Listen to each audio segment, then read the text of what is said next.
Hello, I'm joined by Vincent Doumeizel, Director of the Food Programme at the Lloyd's Register Foundation, the charity that owns Lloyd's Register Group.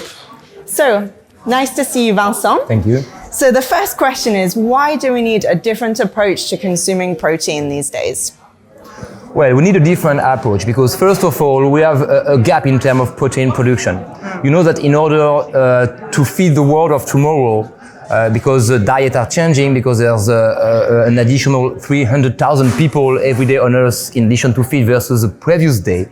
Basically, all in all, in order to feed the world of tomorrow, we will need to produce in the next 50 years or so as much food as we ever produced over the last 10,000 years. And this is mostly based out of protein, vegetal or animal protein. Most of the proteins today come from soy, for instance. Soy is a basic source of protein. And so soy is also, as most of the other sources of protein, an unsustainable source of protein. Soy is a major source of deforestation, notably in Brazil, you know that. Water scarcity, soy is very demanding in water, so it contributes to water scarcity, two big issues. Soy is generally a transgenic culture. GMO, we know that we can find GMO in animals that are fed with transgenic soy from Latin America and the US. Soy import and export generates a lot of transportation. And transportation is a great contributor, a big contributor to greenhouse gas. And that's a big problem. It accounts for 20% of the greenhouse gas in the world, and that's a big issue. Also, soy is not very good for the earth. It's not really healthy. It is very low in terms of omega-3 and fatty acid, which is a concern for obesity, diabetes, and tends to contribute to non-communicable disease, including cancer. And it is also very strong in estrogens, so it's a natural endocrine disruptor. And as such, it can have an effect on fertility. So that's a big problem. On the other hand, you have seaweed. When you look at soy, with all these problems, soy is only 25% protein. 25% of the dry weight is protein. For some seaweeds, like nori seaweeds, you have 47% of protein. So much higher. They don't need any fresh water, they don't need any fertilizers, they don't need anything, they just need sun and salt water to grow, and we have a lot of this on this planet. There's no competition with land production, it does not compete with land production. So it just, once again, it just needs a few things, and sun and water. Also, the seaweed has many different applications. Notably, it can be seen as a carbon sink. It can offset a lot of the CO2 emission from the planet. It captures a lot of greenhouse gas. It decreases the methane emission when used as a feed additive for livestock. A specific seaweed such as Asparagopsis can cut by 99% the methane emission from the livestock, which equals the total emission from the car on the planet. So it's quite massive. It's a source of packaging. You have sustainable packaging made out of seaweeds. You can eat the packaging as well as water or whatever is inside. So it's quite a good substitute to plastic, very, very sustainable. It can be used as fertilizers. So it's an organic fertilizers, and more organic production are using seaweeds to boost their production. It's an ecosystemic, it provides a lot of ecosystemic services. There's a wide diversity in seaweed.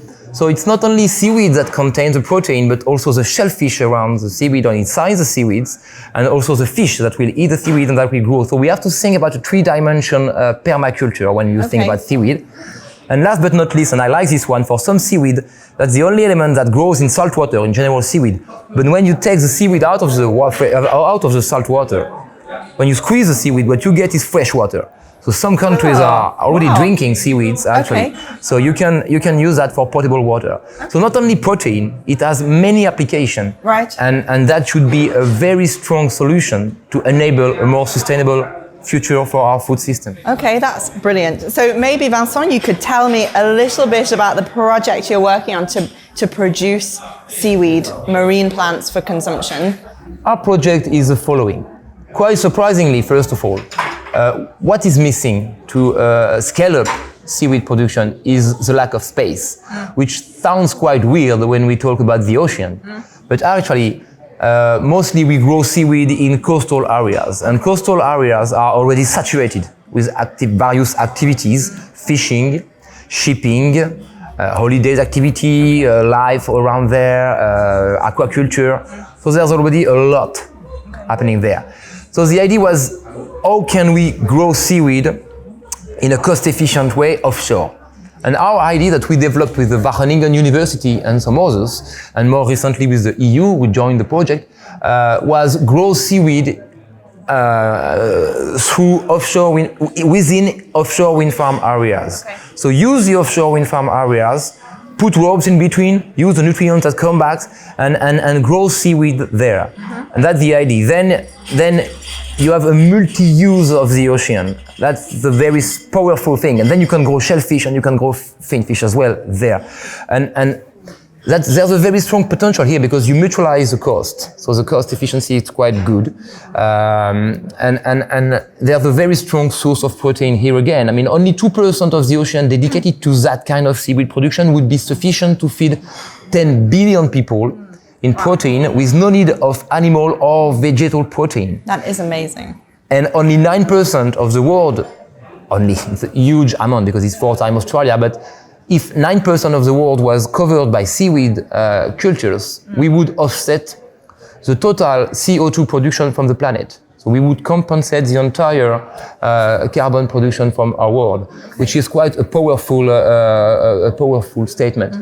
So we've been joined by the European Union, who as part of the H2020, Horizon 2020 agenda, is currently investing in a program for several millions to build the 2 first real case demonstrators for multi-use of the ocean, energy plus seaweed production in the North Sea.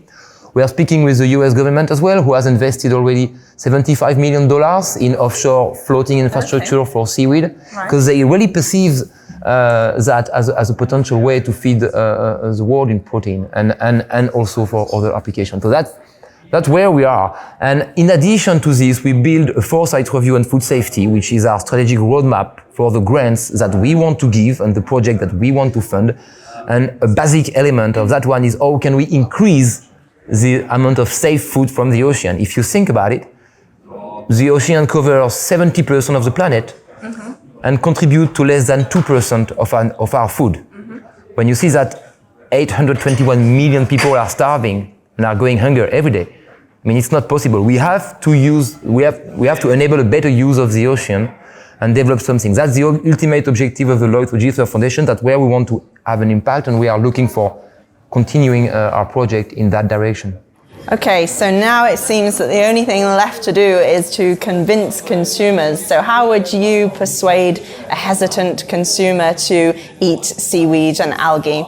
Yeah, well, first of all, we have to consider that seaweed can be a source of feed or food. It's not necessarily food. Right, okay. So you can, if you are into a good T-bone steak, you can still have your livestock fed by seaweed. And once again, there's a lot of positive side effect about this. That's quite powerful. So the consumer may not know that they are eating seaweed-based protein somehow. Okay.